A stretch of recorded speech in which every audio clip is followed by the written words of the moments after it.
In this video, we will go over one of the most common web vulnerabilities out there, cross-site scripting. Cross-site scripting, or XSS for short, is a vulnerability that allows an attacker to inject HTML and malicious JavaScript into a website's front end. Let's show an example. Here we have an echo box, and whatever you write into it will be reflected back onto the page. If we look at the source code, we can see that this user input goes through the get parameter and is reflected straight back onto the HTML page. This is a big red flag, as nothing stops a user with malicious intent to input HTML tags.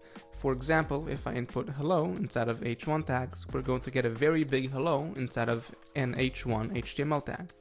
Now, this seems pretty harmless, but what if we included a script tag instead to execute JavaScript?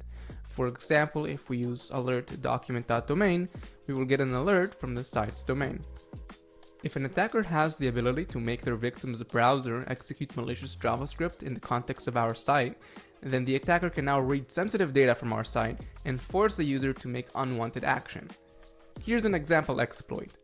Since we've already said that we can execute JavaScript using the script tag and using our assessed XSS vulnerability, we can now use the fetch API to fetch the credit card information from creditcard.php, and then we will parse it as the response is JSON, and we can now actually send the response with the credit card number to the malicious server.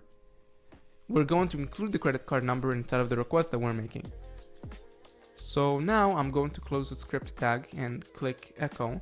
And as we can see in the URL, we have a content parameter which contains the content of our exploit, which is also known as the payload. And now we can just copy this link, send this to our victim, and once they click it, our JavaScript will execute and we will see the credit card information in our server.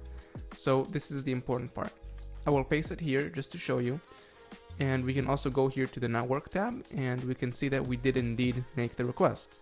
And now if we go to the logs of the malicious site, which is, well, in this case our malicious server, we can see that we did get it twice. The first time was from clicking the echo, and the second time is from actually pasting the link and clicking it.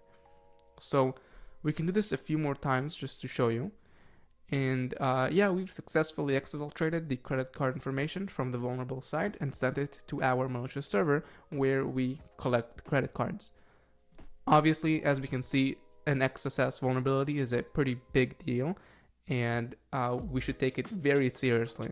So in the next video, we will go over how we can actually protect our site from such vulnerabilities.